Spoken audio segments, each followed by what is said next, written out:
Hi everybody, my name is Kerry Waxler. I'm an AP US Government and Politics teacher at Barrington High School in Barrington, Illinois.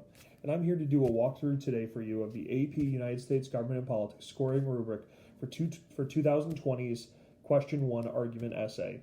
As you probably know, this year's AP test is going to be drastically different than the planned AP test from the beginning of the year. That's because of the coronavirus and some of the extreme changes that have needed to be made in school schedules and testing formats all around the country. So for this format and this video, we're going to walk through the modified rubric for what is going to be the first essay of two essays that you're going to write on the AP US Government and Politics exam day. You're going to have 25 minutes to write this essay, followed by a 5-minute submission period. Following this, there'll be another 15-minute essay, followed by a 5-minute submission period, and then you'll be done with the test. This is broken up into 3 different rows: row A, row B, row C. Row A is going to be your claim or thesis, and it's out of 1 point. Row B is out of your evidence, and it's out of 4 points.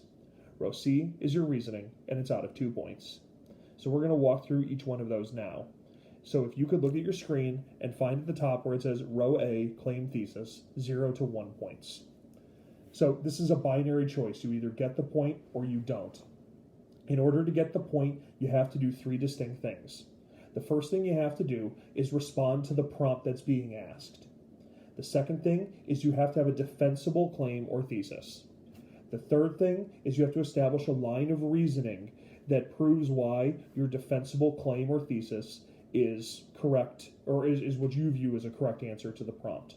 The most commonly missed ways for how people get these points is they either try and take a sitting on the fence, middle of the road option to the question, or they fail to establish some kind of line of reasoning. They take a stance on it, but they don't start off with a plan for why that's the case. So now this is going to be 1 or more sentences. It can be anywhere, but I would strongly encourage you to put it at the beginning. You've been taught putting your thesis at the beginning of the essay for almost your entire academic career. Now is not the time to change horses in the middle of a stream.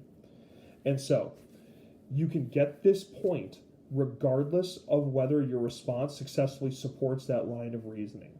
So we're going to move to row B in this evidence. And it's important to note that this is out of 4 points. So this is where 4 of the 7 total points are.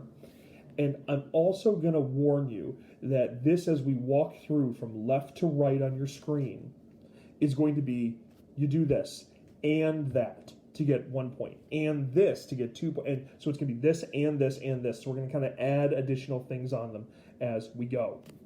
So you get no points if you don't have any evidence. If you write a thesis and that's it.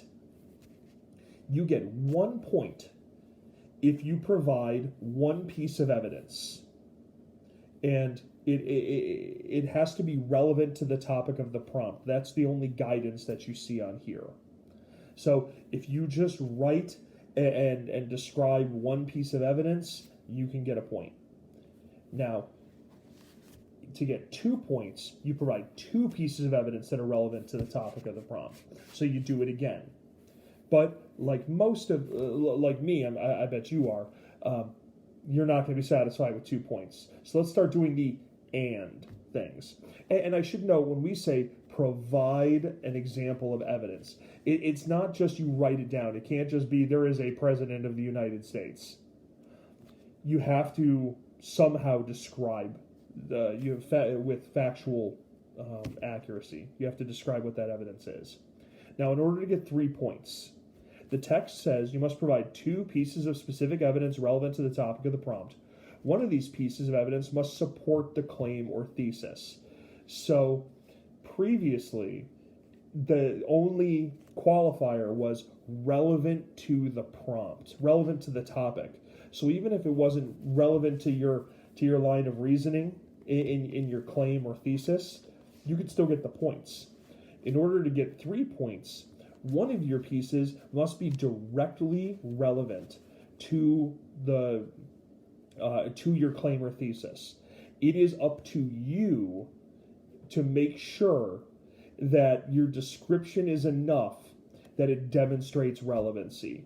If you go into writing these, and I've scored lots of these, if you go into writing these with the approach that the reader will know what I'm talking about, like they'll figure it out. They won't. It is your responsibility to do that. It is the reader's job to read exactly what you present to them. Readers are kind and generous people who go out of their way to help hundreds of thousands of AP US Gov kids every year. And it is not their job to do your job. So, your evidence may come from one of the foundational documents listed in the prompt, or from any other foundational document or knowledge of course concepts.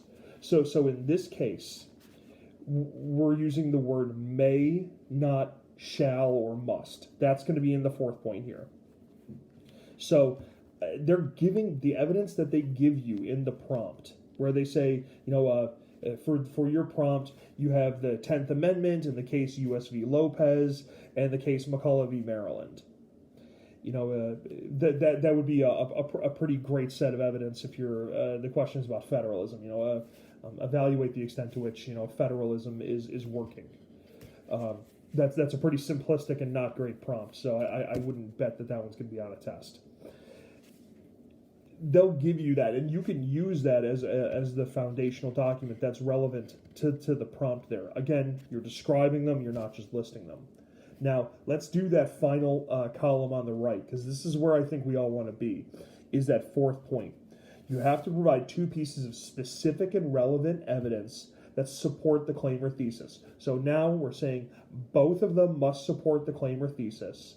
One of these must be from the list of documents that they give you, or the foundational stuff that they give you.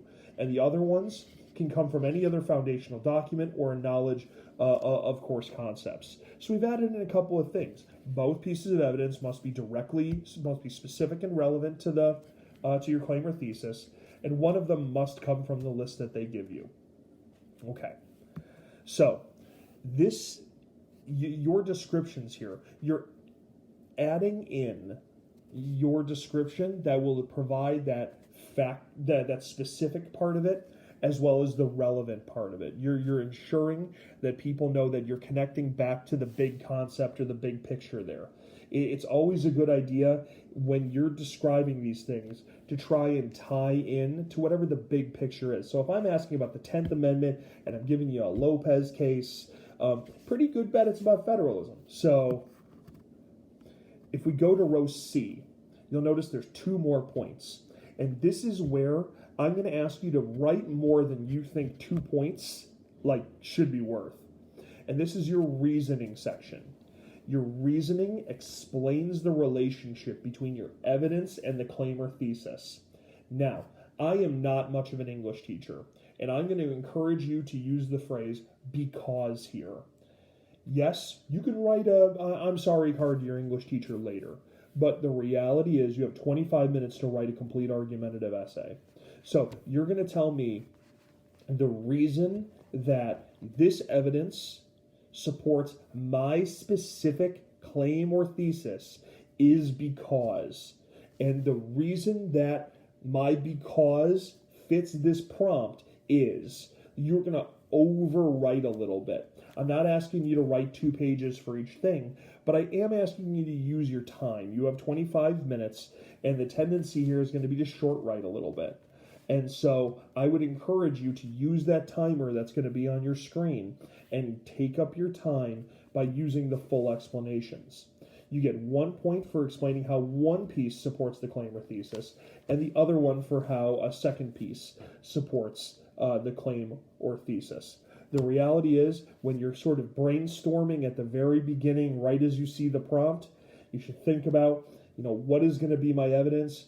What's going to be my description? How am I going to demonstrate that this connects back to the prompt? And so you're just explaining yourself as you go. If you've ever had a teacher point at you in class, say, what makes you right on that? Or why is that correct? Or explain to me why your evidence you think is right there. That's your reasoning. That's your explanation point there. This covers the 7 points of the argumentative prompt. If you have any questions, please ask me or please ask your teacher. Thanks.